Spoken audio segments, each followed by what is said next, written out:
I remember when we used to do bitrate, we used to sort of think about like how we start, and sometimes we were like, this isn't how we start the show. Yeah, this is how we start this show. That is how we start the show. So I've been working on the upgrading the offer for the undo thing. Yeah. So undo the illegitimate stepchild of Convergence. My other podcast. I'm looking at the sort of the how I get supported to do this thing full time, which is the plan, and so that necessitated having a better pitch. And like I asked some people, like, what do you make of this pitch?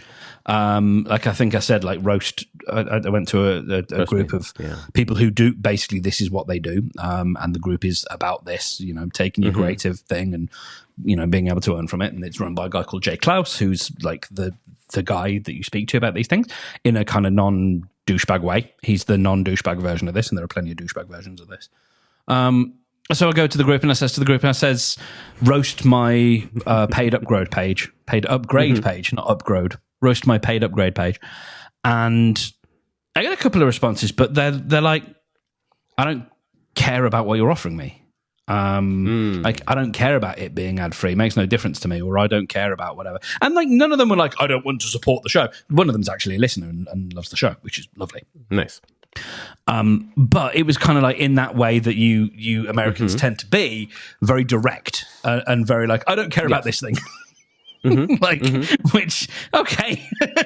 I don't want this. Okay. Which has its uses. And so I was like, cool. All right, no worries. And I, had some thoughts and chatted with the GPT of it all. And brainstormed with a bunch of ideas. And one or two of them I kind of really liked. And sort of ran with that and built a whole page yesterday that I was really pleased with, and got this sort of nice fresh green avocado motif, and it just looks cool. And so I wrote all this copy and made all this page, and I made a little tweak to it this morning and then sent it back to the group, and it's kind of looking good. Yeah. And then I go back to ChatGPT, and when I was designing the podcast and coming up with the whole thing, I created an avatar of my listener. Okay. She's called Laurie, and she's probably younger than most podcast listeners, and that might need to be adjusted. Oh, well, I can't remember, actually. I think she might be anyway, doesn't matter. So I created Laurie. And then I fed all of that information into ChatGPT, and I said, create a GPT out of, create basically a chatbot for Laurie, or of Laurie. Sure. So I can chat with my listener. Fictional listener. With my fictional listener. Hypothetical listener. And so I did that a while back, and it's had some good stuff. And then because it's very easy now to get ChatGPT to read from the web. So I literally said, Laurie, roast my webpage. And the actual comment I said was, "Hey Laurie, I'd love you to roast this webpage. Be brutal." Now, Laurie knows about the podcast Undo, but she doesn't know about because she's not a human. She hasn't connected, and I didn't tell her, and I thought she would actually make the connection, but she didn't. Okay. Which actually kind of makes sense, because I created this person, not necessarily. Yeah. Anyway, so she goes and she looks at the website. Do you want to know what she said? I would love to hear what your hypothetical listener bot thinks of your Undo membership page. Okay. So she said, all right, let's dive into this. And every time I pause, listener, and do a particular voice, you have to imagine that I'm doing air quotes, because there's a few of these. There's quite a few of these. All right, let's dive into this Club Undo thing. So for $5 a month, they're offering to help you test a new healthy habit each month and take control over your time.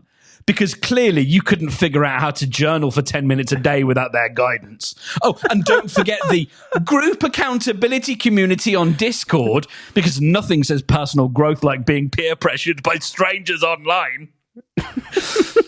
They've also got a private podcast answering your questions, which is probably just a fancy way of saying, listen to us ramble about stuff you could Google.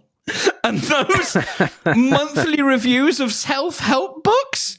Why read the actual book when you can get someone else's take on it? But hey, if you're into paying for things you could easily do yourself, go ahead and join Club Undo. After all, who needs self-discipline when you can outsource it for the price of a fancy coffee? Woohoo! Roasted. Fucking roasted. I mean, you know, like, she's got some points. Oh, that's delightful. Yeah. I'm sure that's feeling a bit sobering on your end, and not as delightful. Like that's. Yeah. So I basically I was like, hey, I mean, I did say be brutal. Yeah, you asked for it. How could we better signal that this is the sort of thing you'd find useful?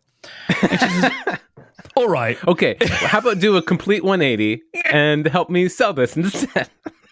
All right. If you want people like me to actually feel like Club Undo is worth $5 a month instead of just a glorified accountability group for people who already own too many moleskins. Oh, shit. Oh, shit. Called out. You need to lean into what makes it feel genuinely helpful, not just another self-improvement subscription. Here's where you could tweak the vibe, and then gives a bunch of suggestions and stuff.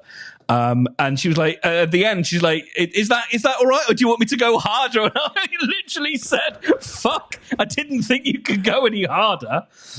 Woof. Okay, this is really helpful. Thanks. We'll give it some serious thought. And so, yeah. Who like just a brief tangent on this. The people who just like opine on this whole AI thing, it's just the mushy middle, it's just whatever. No. You feed AI right. Yeah. And it could give you some shit back. That's amazing. So what we ended up doing wait. Cute. Thank you I'm glad you caught that as well, Brendan. A friend of mine very much is like, that is how, and she's not alone. Like, there's lots of people who are like me and Claude. Claude. So I and the vast network of computers in the sky. When I was like, okay, I tell you what, let's do this like bit by bit down the page. I'll feed you the lines, and you make them better. And you saw the thing yesterday. Yeah. Do you want to have a look at it now? Oh, sure. So it's club. It's undo.fm/club. .fm/club. Oh, that's a typo. Club. Oh, this is cute. Yeah. So ooh, I like the 1, 2, 3 at the top. Yeah, so that was new this morning, but it was before I got roasted, and so I got help with those 3 points, and I think it's done a pretty good job. Like it's a lot more like low pressure. There are the word accountability, I don't even think it's in there. So it's not necessarily using those buzz terms and stuff. But I think it's sort of conveying the same ideas. I thought, it's fun. This looks good. This a step better. I like it. Yeah. So there you go. That was a fun thing. I told you this privately, but I haven't said it on the podcast. I have started listening now to Undo. It's yes. Fucking great. Super good production. I started with the Lincoln Churchill one, and I was like, "Whoa, politics!" at the beginning. But then I could hear, you kind of had you had both sides represented in a way. I didn't mention this in the piece because it didn't make the piece any better. But there's a voice at the beginning in that montage that says something like, "We won. If you don't like it, leave." Yeah. That's a guy doing a bit.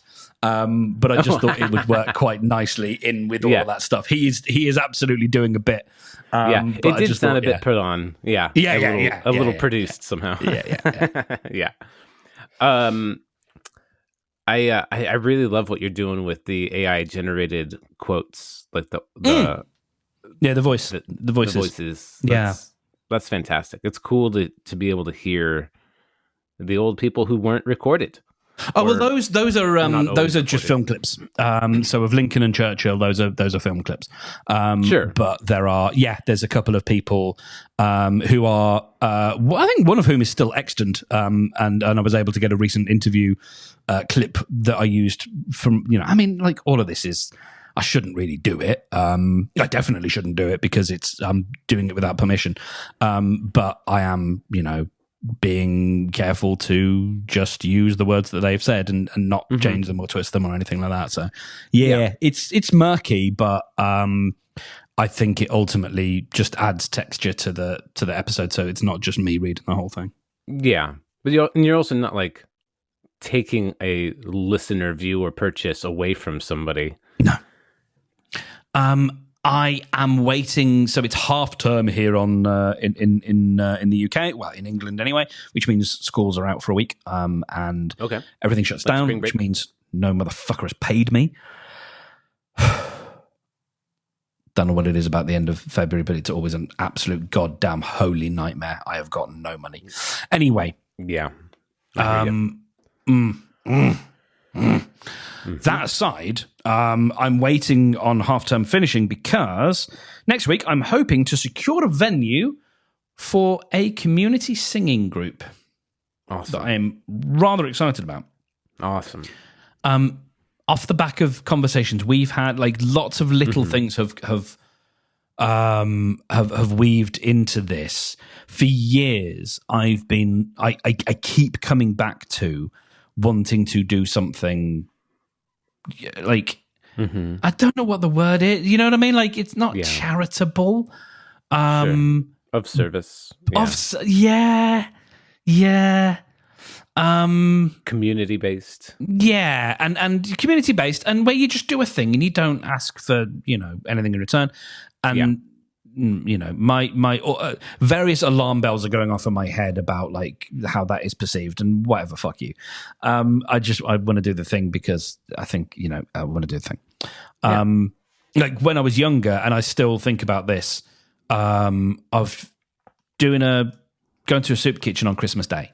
And it may be something that I do because there's going to be a point maybe when I'm older or I want to do it before I need a soup kitchen ideally. Sure. But there will probably be a point where I'm not having the same kind of Christmas that I have now. And even that's not really the point, even if I am, to be able to say, you know what, this year I'm not doing Christmas Day or Christmas dinner with y'all. I'm going to go off and ladle some soup or whatever, make some sandwiches or whatever for people who aren't getting any love, on this day. And that's been there for 20 odd years. And I've never got off my arse about it. And it's not, I don't think it's due to laziness. I think part of it is due to I come back to this all the time and look and go like, where can I fit in? Where can I do something? You and I were talking on Monday, and I was saying we have over here we have a thing called the Samaritans, which is a hotline, the free number that you can ring if you are just having any kind of mental health struggle. And I've used their online service in the past. I've never called them, but I have used their online service to differing degrees of, I don't know. I think it's weird to do it over email because the job of the Samaritans is merely to listen. They're not there to give you advice. Right. And I think whoever was the worst job for me. yeah, same. I think you can ask questions. Yeah. I believe you can ask questions, but you have to, I think, be very careful about not leading the witness. Mm-hmm. But yeah, your job is and that's the rule is just to listen. And it's staffed by volunteers, and that's what people do. And I'd long thought about that, and then just thought, I don't think I'm able to, like, I know I'll get a particular call and it will trip my particular wires, my tripwires. Yeah. And that'll be me screwed for a week. I won't be. My nervous system will be all shot and jangled, and I'm not even talking about the people who call you because they're wanting to not be here anymore. I'm talking about people who have got very real stuff happening right now that's very visceral for them, and I can't. I don't think I'm strong enough.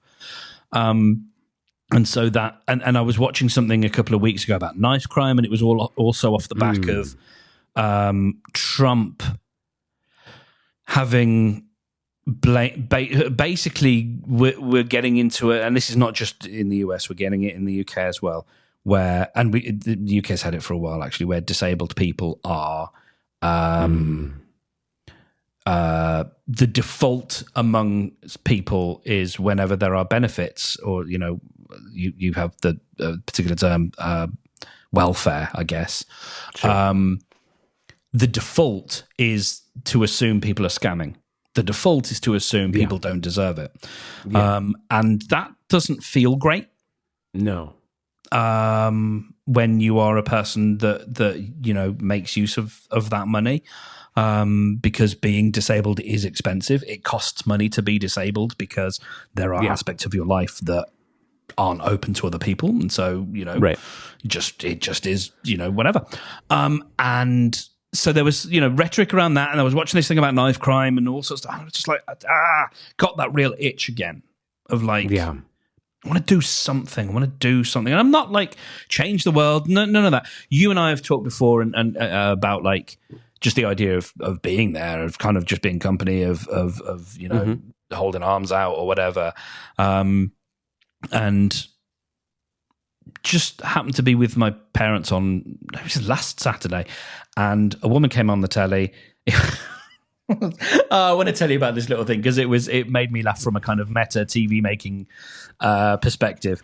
It's a show here with a kind of anodyne comedian, maybe a bit like one of your late night ones that's not not maybe one like a Seth Meyers, like not one of the great, you know what I mean, not like really one of the good ones. He's fine, but and he does this thing where the conceit is that a family member says, we want to give our like mum or a wife or brother or whatever a surprise. And it's usually someone, because it's, they want to pull on the heartstrings. It's usually someone, who does something nice in the community or who's had a bad rap or whatever. And it always turns out that they want to sing. It always turns out that like they love singing, and it's always that they're going to sing at the end of the show. It's never anything else. And they create these elaborate mini pranks where they load someone into the back of the theatre. They disguise the back of the theatre where they record to make it look like a completely different thing. In this case, it was like an Airbnb type place. Oh my God. And so they put money into this thing so it looks legit. Oh wow. And so they really do some stuff. And in this one, they so there was some bits, and as it's happening, they're just trying to entertain the audience as well. So they're doing bits and pranks and stuff around the people that are getting the surprise, you know?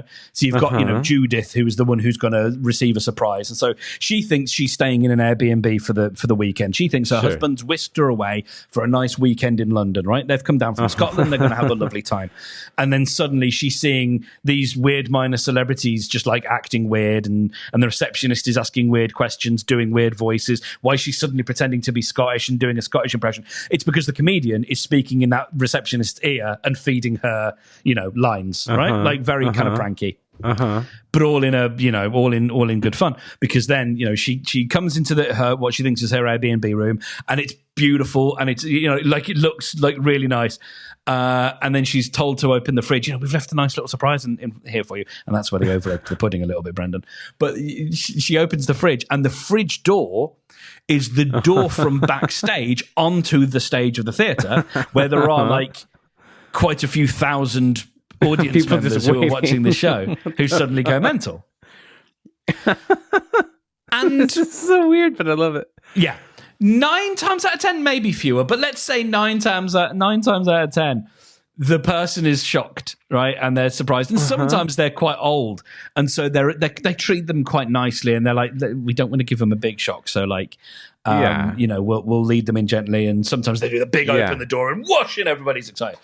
This one, and I said to my parents as we were watching it, I was like, she knows, she's not surprised one bit. And it was quite fun to watch, because it was just like, she knew. I'm curious to know how long she knew.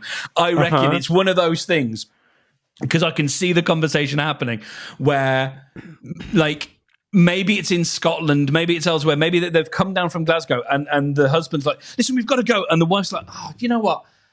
I've got loads on. I don't think I can do it this weekend. You know what? The kids have got this, that, and the other, and I know we've got a babysitter, but can we go somewhere else? Maybe. I know you've booked it. Can we get can we get out of it or something? And the guy, the guy's been, and he's probably got to say, listen, we're going to be on the TV. It was meant to be a surprise, but now I've got to tell you, because she was not fucking surprised at all. But she does her song, and it's all lovely, and she's very good, good singing voice. And then she says, she runs a community choir, and it was just one of those things that just went pink, and another little pin just went pink in my brain, and I was like, I think, and I've met a couple of people who run like community singing groups, and they're not like necessarily like, I've got some music qualifications. I'm not a dullard. But, there are lots of people who, proper musicians. But I was like, you know what, actually, I think that's something I can do. And man, would it be a lot of fun. Yeah. Especially, get a bunch of people around. And we've talked before about like that kind of being my fantasy of my birthday, of just like a load of people sat around the piano. Yeah. And it's all about communal singing. Just make that a weekly thing. Fucking why not? Fucking why not? So I'm in the process of securing a venue that is just up the road from me, because I live 2 minutes walk from a community centre. Nice. That has this kind of stuff. And so, hopefully next week, I'll find out if that's something we can do. Amazing. To see if they'll give us the, place for free for a bit, because what is very important to me is that this is a pay what you can if you can. Like any money that we do make will or any money that people donate will go to either the price of the venue, or if we want to do stuff at a later date, like perform, we'll need for costumes or. Well, I'd probably just say to people, like, just wear something black, like, and we'll all just come up in black. Because I think that's kind of a bit more of the right vibe. But more like, do we need things for PA? Do we need, to have a couple of crisscross microphones or something? Whatever it might end up being, like stuff that can go into a little kitty. To do all that kind of stuff. But it's really, and I knew right from the beginning, it's like, this has to be pay what you can if you can. And I'm, emphasizing if you can, because I want people to turn up that man. can't afford it. Like, I want those people there more in a sense than I do the ones who can afford it, because they're the people who probably need it more. Right. There are people I can think of here who, there's I don't know the story. All I've ever heard is what comes out of my window. Because there's I don't know if it's related, but I think there's a head injury clinic somewhere near here, and so sometimes you see people who have been affected by that. But across from me, there is I think a family with someone that has I don't. It's one of those things where you're like, I don't know. There is a deal, but I don't know what the deal is. And it's enough of a deal that sometimes it sounds like that is a very, very stressful life. I don't know if that person sings. Maybe they'd like to. Maybe they'd like to come and sing some 90s songs. Yeah. And how fucking great is that like, they don't have to worry about the cost of living crisis for this. They can walk up the road and in a couple of minutes, they're singing I'll Be There For You by the Rembrandts, or the first one I went with, because it's just gets us under the wire, is All Star by Smackmouth. There you go. Yeah. Like, I'm a bit preoccupied with thinking about the prank show and like okay, if I like nobody is picking me to be a contestant on that show, but if they did, I'm thinking like, okay, I opened up a fridge door, it's actually a stage, and there's a couple thousand people waiting for me to come sing them a song. I've got 2 songs that I could sing all the way through. Neither of them are mine. I mean, of course, but I just feel like I'm packed and I'm holding. I'm smiling. I'm living. I'm golden. She lives for me, says she lives for me, ovation. Her one motivation, she comes around and she goes down on me. And I'm like, wait, probably shouldn't be singing about blowjobs on this prank show. Not at 8 p.m. on a Saturday night. But then my other song is, y'all know me, still same OG, but I've been low-key, hated on by most of these fellas. Okay, I changed the word there pretty appropriately. There's gonna be some F-bombs in that one. So nowadays, everybody want to talk. They got nothing to say, but something comes out when they move the lip. It's just a bunch of gibberish. Motherfuckers, forgot about Dre. Love it, dude. Yeah, I'm excited for your community choir. Yeah, so that, and it feels so good. And on that note, I really got into thinking about sort of life design and like design life you want, design and like designing the days that you want. Like, how do you want your days to go? And I'm really interested in the detail and the minutiae of that kind of stuff, because I feel like that's often where a lot of this stuff falls down. Is people are like, well, you do this routine or whatever, and it's like, yes, but how does this specifically work? Like yesterday, I was going, like literally thinking about how I work things like I have my little book where I write all my plans and stuff for the day, and I'm like, when do I actually do that? And like all this kind of stuff. I like piecing that together. But I'm interested in the slightly overall or the slight overarching thing of like, what do you want your actual week, like what do you want your week to look like in the best like what is the best version of that? And it's I to a degree I think I'm, I had that. Pretty, and I didn't quite appreciate it, and it never felt quite like it was enough. And I think that's the big lesson I took from Podium was like, you can't always feel like it's never quite enough. If I could have recognized what I had, which was a nice little business, and the ability, if I could stop fucking with it.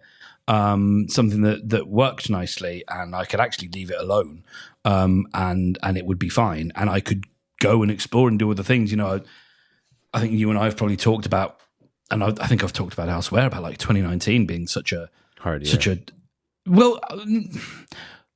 year, but like from a creative point of view, a great year. because that's when I did improv. That's when I wrote the kids' book. That's when I started List Envy, and we finished Beware of the Leopard. And it was a great time for play. And I was able to do that because my day, I had a UBI, and I was okay. And fuck, I missed that, and so, it gets me thinking about what's the best version of your week look like? What are the components? What do you want to be doing? And that, doing long term.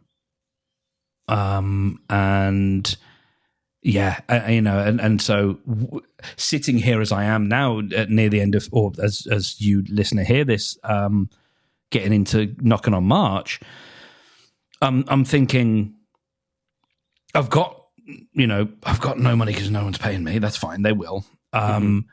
But it turns out the desire to, help people, to give, to be of service, whatever, it's got fuck all to do with what you have.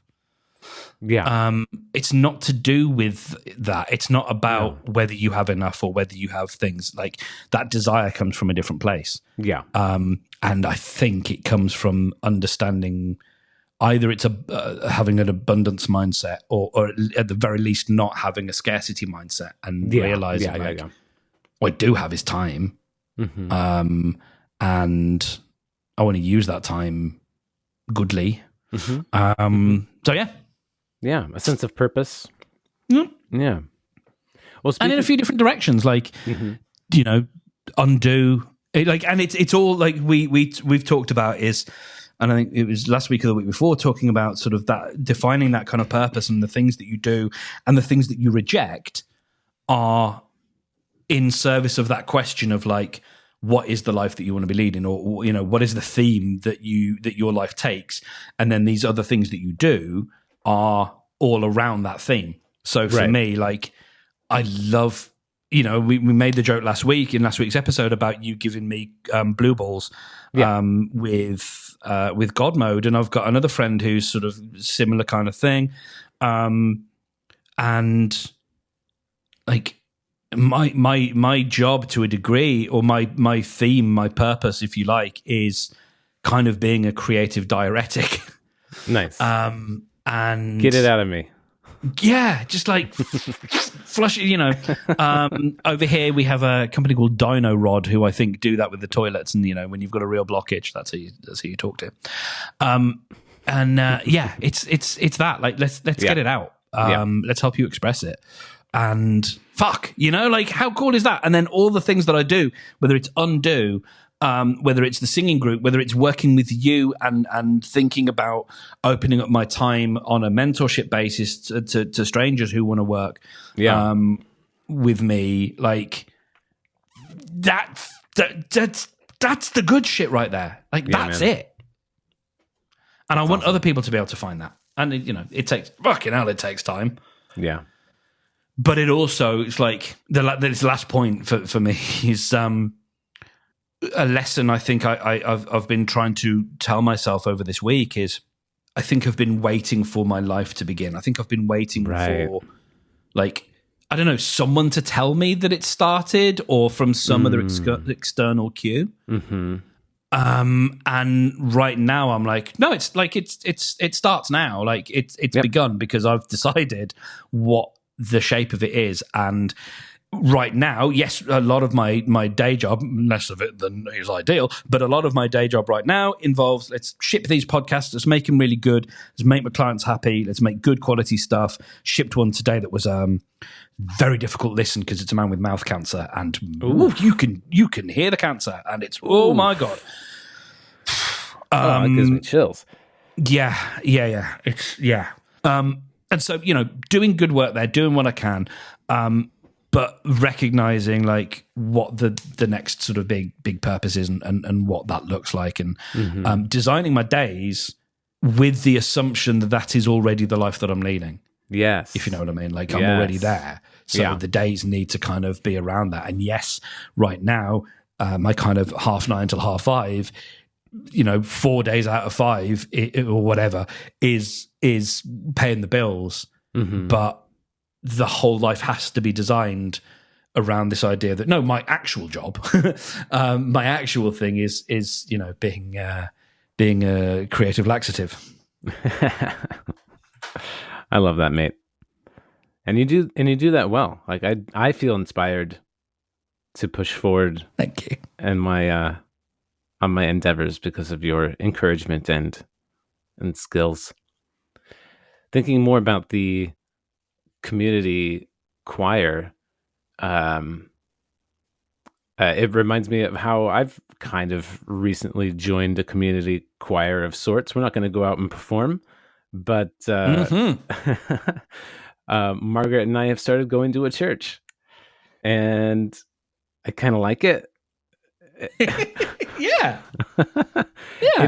It's a bit weird. Not the church, but me liking it. That part's weird. What's the denomination? What flavor are we talking? Non-denominational.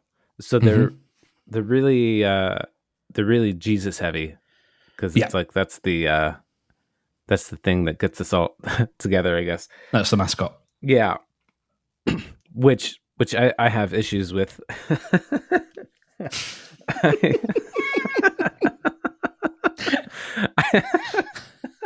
You've got notes. I have That's fine. You've got notes for this. I was gonna say, I have notes for this 2,000-year-old organization structure, essence, whatever. I don't know. But yeah, so Margaret's friend goes to this church, and only started like maybe a couple of years ago, I think. But she's, she considers herself of faith, and it's really a big, important part to her. And I don't know, she was talking about this church and how much she loved it, and it kind of sounded kind of cool. And then there was like a guest speaker, a theologian, and it was like a big deal that this guy was coming. And so Margaret wanted to go, and I'm like, I'll tag along, because I want to tag along anywhere she goes. And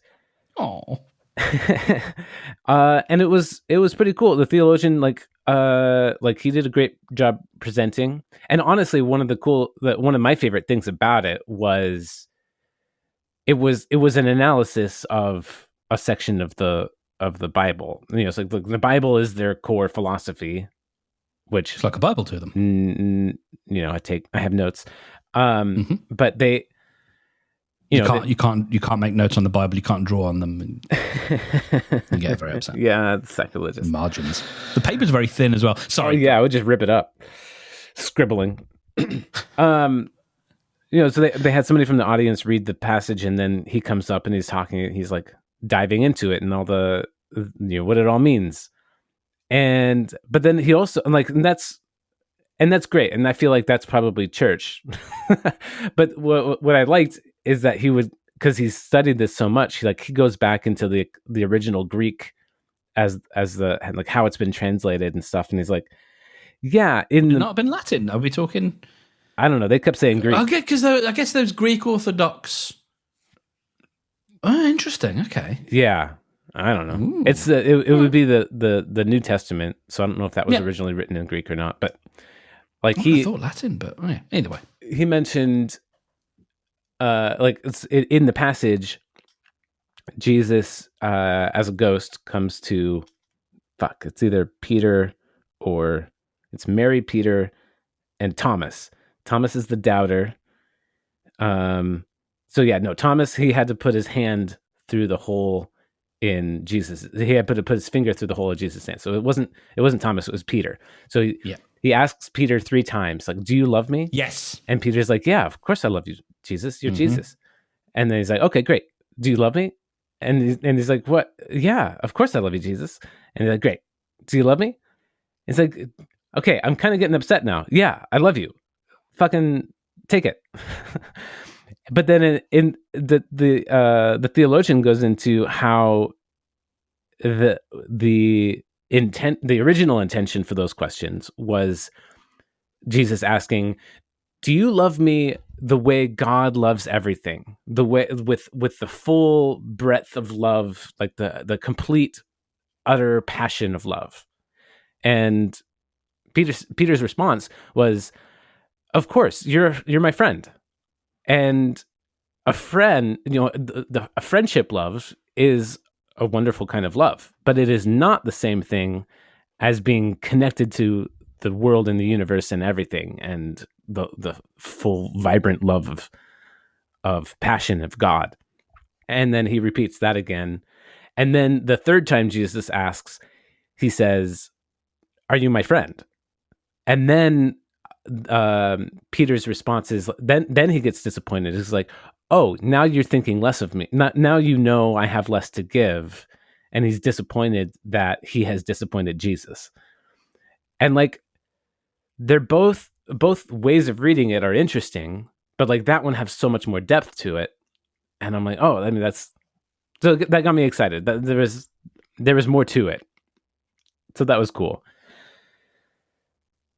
And then carrying on from that, the actual church itself, the physical space of it was really great. It's a modern church, but not like I've been into a lot of modern churches here in America, and they are just they're just cubes of plastic building materials. It's just like drywall and plaster, and like just as cheap and fake.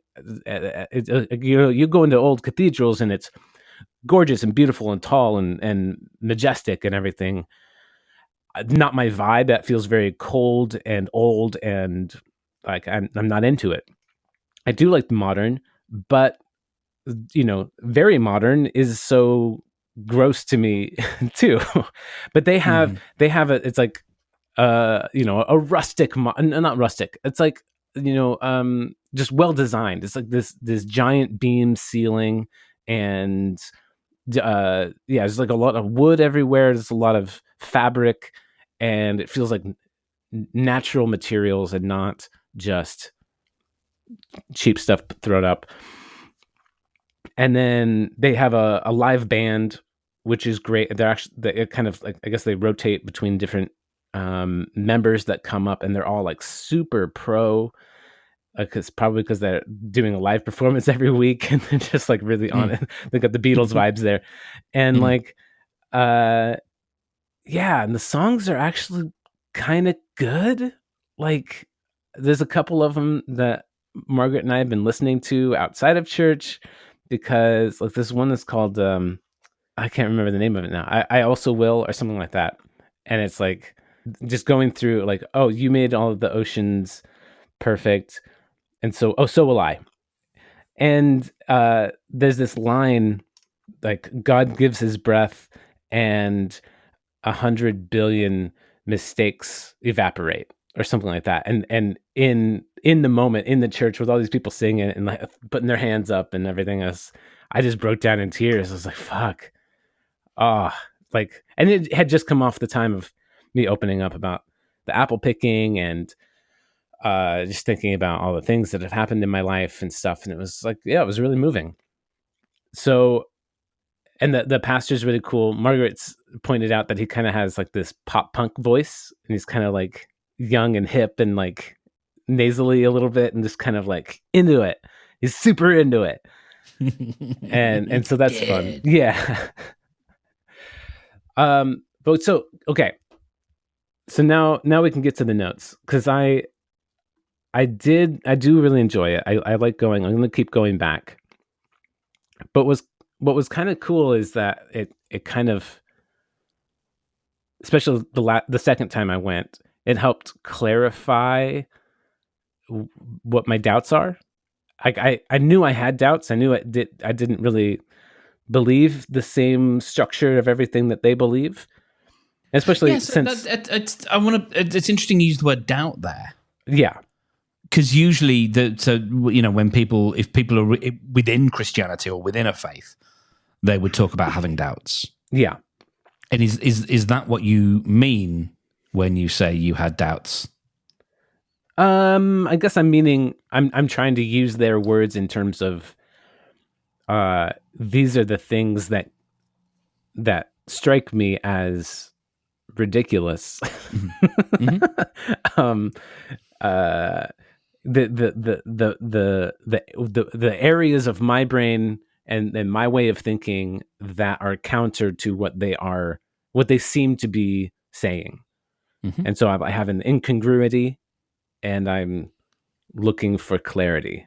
And so that in that way, that's what I mean by doubts.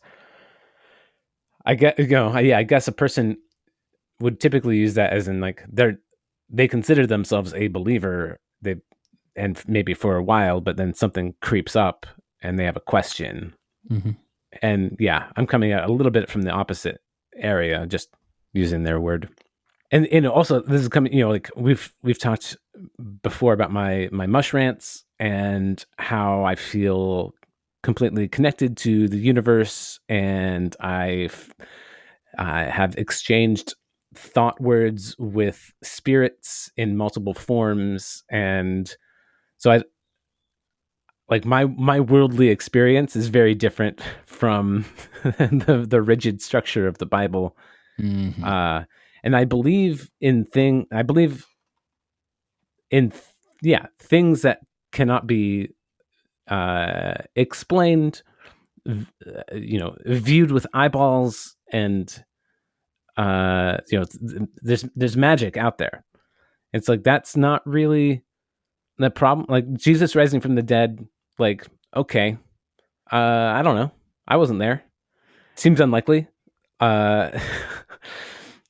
Especially since it was so hard for him to he was so emaciated, it was hard for him to even carry the cross. He's going to have enough energy to then... I love that that's your note. It's, yeah. But hang on a minute, dude. He fasted for 3 days, Like, no, you're all about that. Yeah, no, I'm all about that.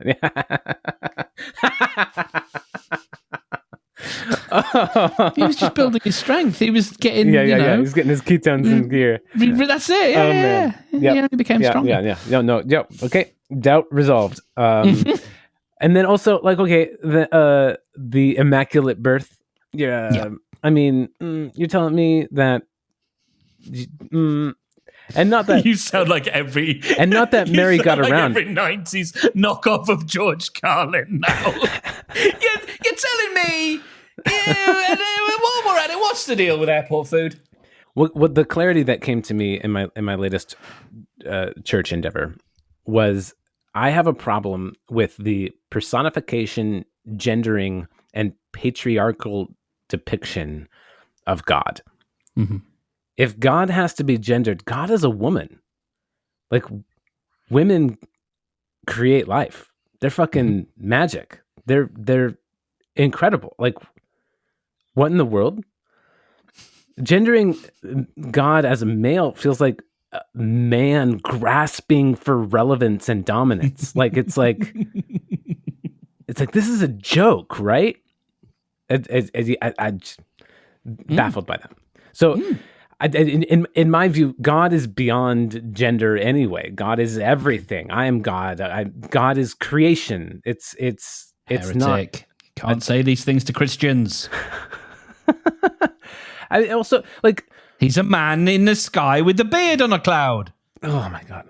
And my god, and that's one of my questions. It's like, okay, I'm in this room with all these people. All these people, are they thinking that God created us in His own image? So we look like God.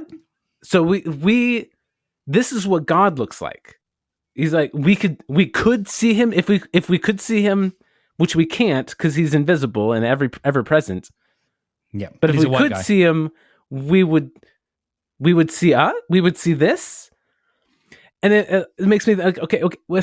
It's not the same relationship, but if we were to zoom down into our cells and our atoms inside my body, in a way have created them. They're not all Brendan shaped inside of me. They're kind of like circles and amoebas and that kind of, like, they're The bits of goo. Amorphous, you know? Yeah. Blobs. We're made of tiny little blobs. I mean, are you and I like amorphous God shapes? Like, is that what's going on? I don't know. I'm definitely amorphous. Yeah. I mean, yeah, you know, if I was made in God's image, then that's fine. Just God should eat fewer cheeseburgers, that's all. Or yeah, I don't know. Yeah. Or I'm already perfect because You're already perfect. You're in God's image. Yeah. Yeah. Yeah. And then the thing about Jesus, like, okay, so I thought we were all the Son of God. But apparently he's the special one, even though like, and he is special. Like, I'm not get as no knock on Jesus. Like, you know, no great dude. No shade on the dude. Great lad. One of the great lads. He reminds me a lot of the Dalai Lama in a lot of ways. Mm-hmm. And like, so there have been other great dudes. Yep. Is that okay? Great dudes in history. We're really into this one because we were just chill. You know, reasons. Mm-hmm. And he is used solely as the focus for prayer and praise. Mm-hmm. And that Jesus is the only one that can save us. And he is the one and only. And that feels like false idolship to me. Like, But he is also God. But so are we. No, I don't think we are in the Christianity sense. We are his children. We are not God. Not in the Christian canon. Right. Mm-hmm. In your canon, yes, and I understand that. But I think in terms of Christianity, we are God's children. We are not all God. Yeah. All right. It's just it feels bad. Oh yeah, no, it's all bad. Like, it's not good. It's not good. It's not a net good for society, in my humble opinion. Yeah. Team sport of it is no, I don't know. Yeah. As much as I, don't necessarily share your belief structure in terms of, or have thought that much about, the we are God of it all. That is a personal belief that I find far more interesting than one that we've borrowed. Because it has been a way to subjugate people, because that is how I view it.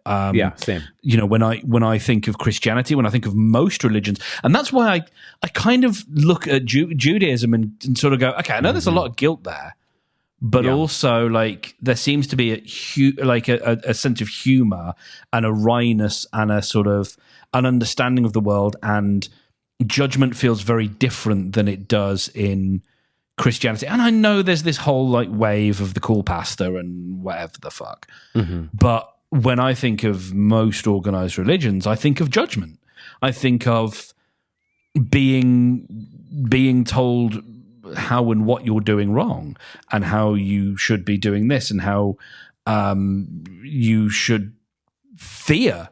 Like, and there's the whole, the whole stuff about how much of a fucking pussy God is, in terms of, I need you to love me. I need you to show me that you love me all the time, because I don't know. I need you to show me. And if you don't love me enough, I'm going to kill you and send you down to hell. But I love you, but you've got to love me back. And if you don't love me the right way, don't love anyone else. Do not love anyone else, because if you can have love, but if you love anyone else above me, I'm going to send you down with all the bad people. But I love you. Like, it's, and the idea that we have a God that is good and just, and I'm borrowing this argument from other people. I'm specifically borrowing it from Stephen Fry, who put it so elegantly. When I think some fucking Christian asked, sorry, I'm getting animated now, but some fucking Christian asked him, what would you do if you were faced, if everything you eschewed turned out to be true, and Christianity's real, and there's a big beardy God guy living on a cloud, and you go to visit him, and he says, Stephen Fry, what have you got to say to me? And Stephen's response was, how dare you? Mm-hmm. How dare you create a world where people are born into suffering? Think of, like, and I literally am borrowing this from Stephen, children born with brain cancer. Yeah. How dare you create a world where that exists? Mm-hmm. You are capricious. You're mean. You are self-centered, self-aggrandizing. And just, yeah. And so that's why I don't have a very good relationship with it all. Yeah. Because my all or nothing, probably autistic, needs to get diagnosed brain has a very difficult time living in the mushiness of that. Sure. Living in the bits of, and this is part of the problem with a lot of faith, I think, is people pick and choose the bits that suit them. You know, Yep. We can talk about the Bible bashing whole stuff about you mustn't lie, a man mustn't lie with another man, but a man can own another man. That's in the Bible, and that's all okay. Right. There's those discussions we can have. But I slightly lost the thread there just because of apoplexia. But yeah, I came to this, kind of wonder the other day when I was talking to Margaret about these same doubts. I was like, people take parts of the Bible literally and parts of the Bible as metaphor. Like, to me, I've always thought the whole thing was metaphor. But if we were to take some of it as not metaphor, like how do we pick and choose? Like how do you know? How was supposed and I to was know like, oh, is it the Old Testament is metaphor and the New Testament is literal? Like, is that what people are doing? And I thought that was an interesting thought experiment. It was a document designed to control people. It's that 100%. We don't need to overthink it. We don't need to think about whether it's metaphor or not. It doesn't matter, because it's there to it's there to control. And I was thinking, as you were talking earlier, and the word doubt, I was sort of really interested in, and it got me thinking about the book and the TV series Silo, and there is this conceit. So the very, very, very brief thing of it is, for whatever reason, apocalypse, something, something apocalypse, and like 10,000 people live in a big silo, big bullet-shaped silo in the ground, and it's illegal you can't leave. But at some point, someone will declare that they want to leave, and they will say they want out, and that is then a huge thing. And so they are sent out. They are sent out to clean, which means cleaning the cameras that show you what the outside world looks like. And it is basically a death sentence to say you want out of the silo. You want to leave the silo.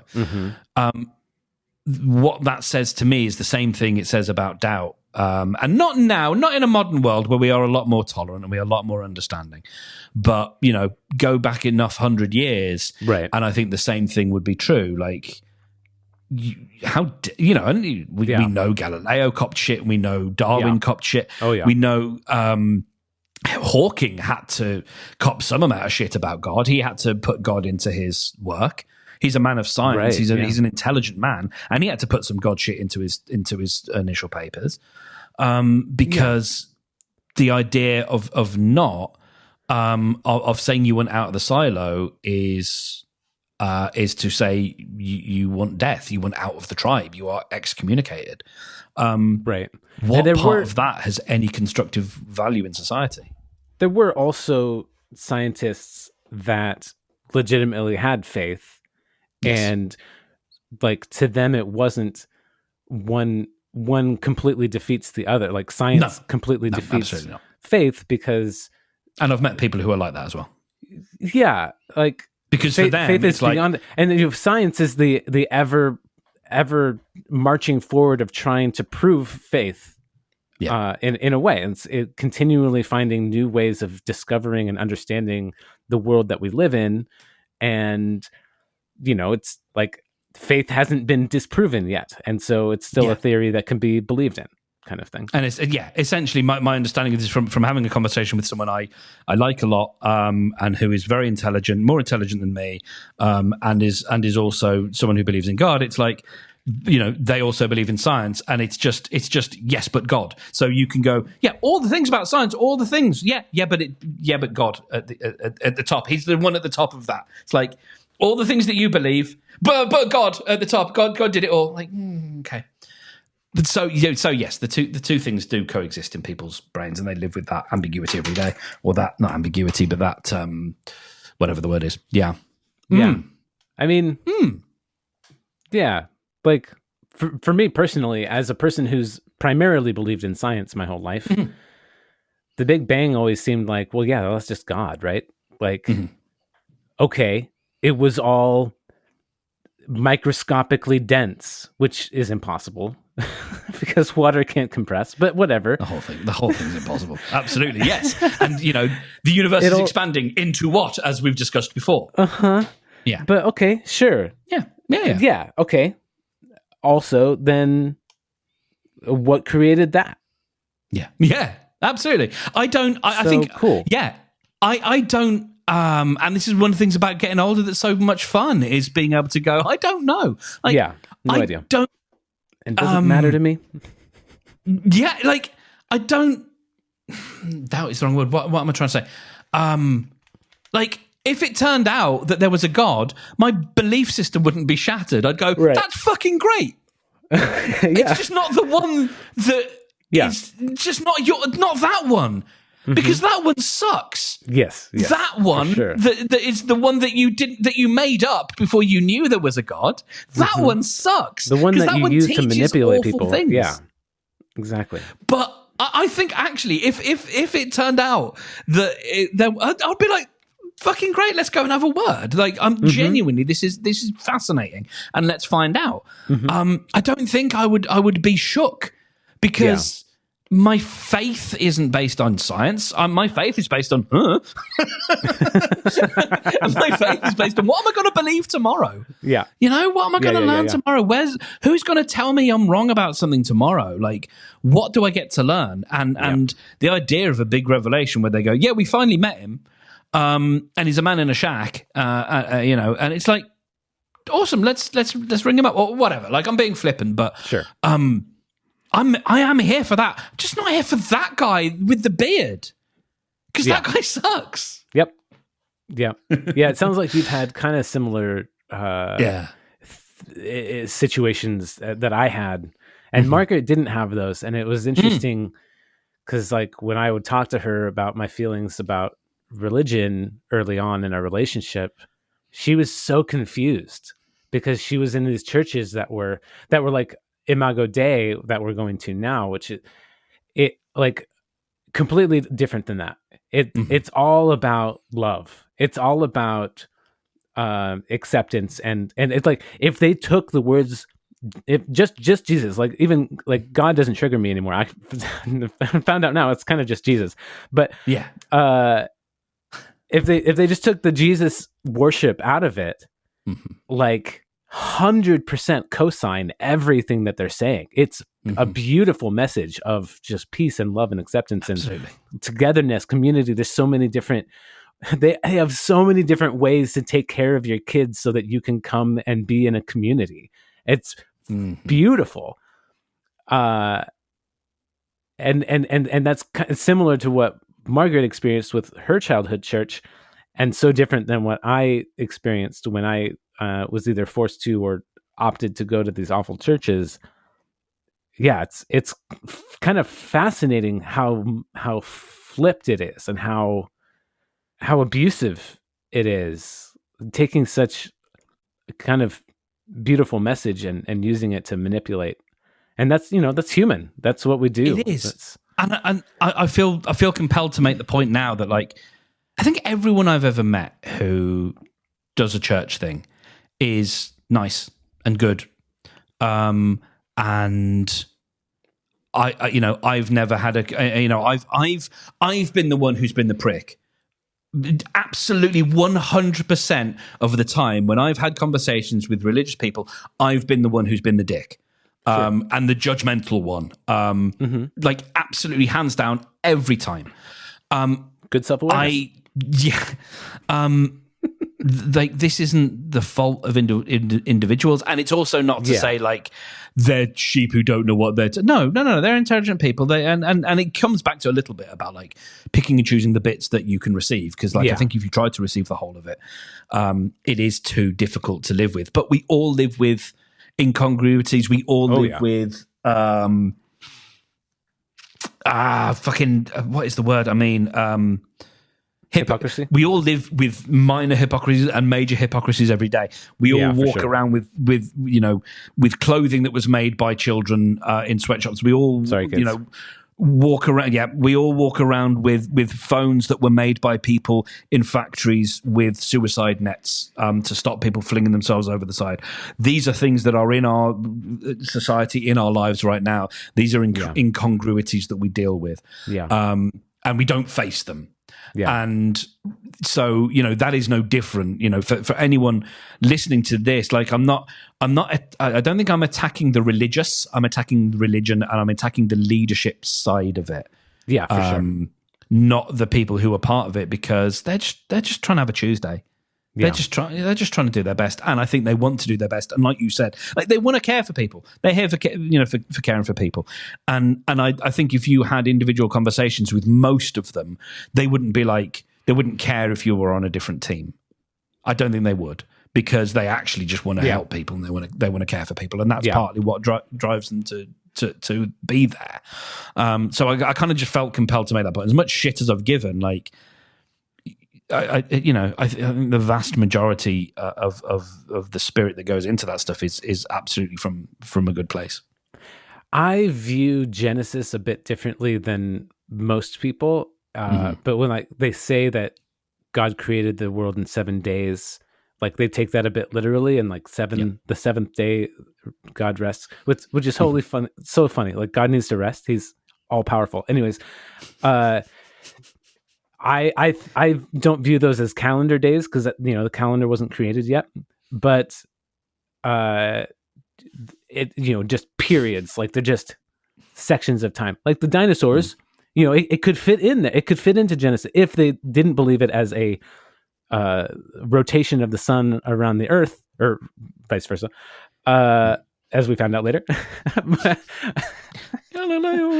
But that was hundreds or thousands or millions of years is that day, quote unquote day. And right now we are living in Sunday. We are living in God resting and kind of taking a back seat and just like, hey, I made a fun game that plays with itself. I'm just going to check it out. I'm just going to watch that for a little bit. This is my Sims. Yeah. Yeah. But also like if say God did create the world in 7 days, and it was Sunday he rested, and he just wanted to rest. He didn't want to do anything else. He didn't ask for us to pray for him on Sunday. I guess maybe he did later, but I'm just taking are we sure that this Sunday is actually on the same rotation as the first Sunday? Like, who was keeping track? Was Adam writing down the days of the week every day to make sure that it was always fucked? The whole thing's fucked because and then when the world was flooded and it was just Noah and his family and all the animals, and gotta keep the calendar because we gotta make sure that we only pray on Sundays. And Noah's watching for sunset, so he knows our new day's passed. And then when they they go through and change the calendar for Julius Caesar, and I don't even know all the history of that. You got Gregorian, you got Julius. And then there were all sorts of weird things. One of the things you learn if you dive into so as a programmer, you learn never to fuck with dates and times because they're haunted. They are a nightmare. Because of all so there's great little kind of bits online that you can find about this kind of stuff, and Tom Scott has done a bunch. It's you assume, well, there's 24 hours in a day. Nope, not always. Sometimes there are slightly more, slightly less. You assume there's, we the big ones we know. We assume there's 365. Well, no, there's not. There's only 365 days, 3 times out of 4, and then the other time it's 366. 5 3/4. It's not even 6. And yeah. And then you think, okay, fine. Right, we can code an exception for that. But we know that there are so many time zones, and they're all like different number of hours apart. Yeah, except for these couple of places which are half an hour apart. Yeah. And you're like, yeah, fine. But we all know we can start on this common date, right? We can use this common date here, like 1st of January 1970. Yeah, that's fine. And so we can go back. So using that number as 0, we can store in a database the number of seconds that have gone forward in time and backwards in time. So that's great. So now we can depict any time in history by counting back the number of seconds and storing that. That's cool. But what about this change here to this calendar that was observed in this country, but not observed over here? Yeah. So the time, like, it's the whole thing is an absolute viper's nest. And it's hilarious when you start digging into it, because it's just like so many exceptions that you think are true. So yeah, like in no way are we on the same cycle. Yeah. All of that to say. Yeah. And I've assumed that we'll never get to the point where we can have the 13-month calendar with 28 days a month, and then one remainder day is New Year's Day, and then could also, you could just add an extra non-month day for the leap year day. Yep. I love that design. Because I also so much. was just thinking, I love the idea of, because you were talking about like the rotation, and are we going to I was thinking about are we going to line up again with the actual true Sunday?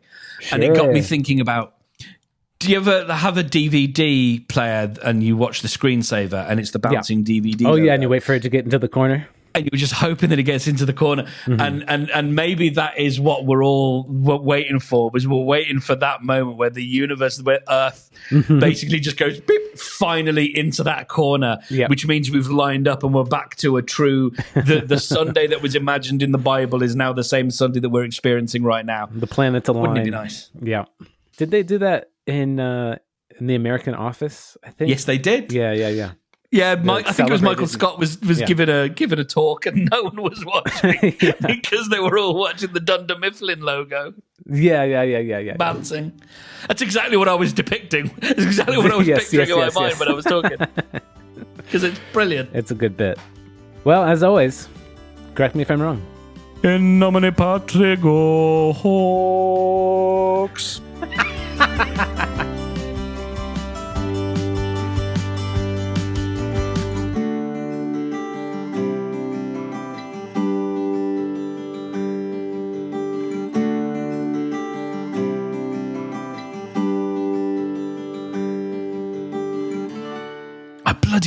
I do love Gregorian chanting. It's nomine Patri It's so soothing. It's wonderful. Yeah. It's just I do love. Makes me want to yawn. All those, all those voices in unison. It's lovely. It is. It's a very nice. It is a very nice sound. Wow. Wow. Wow.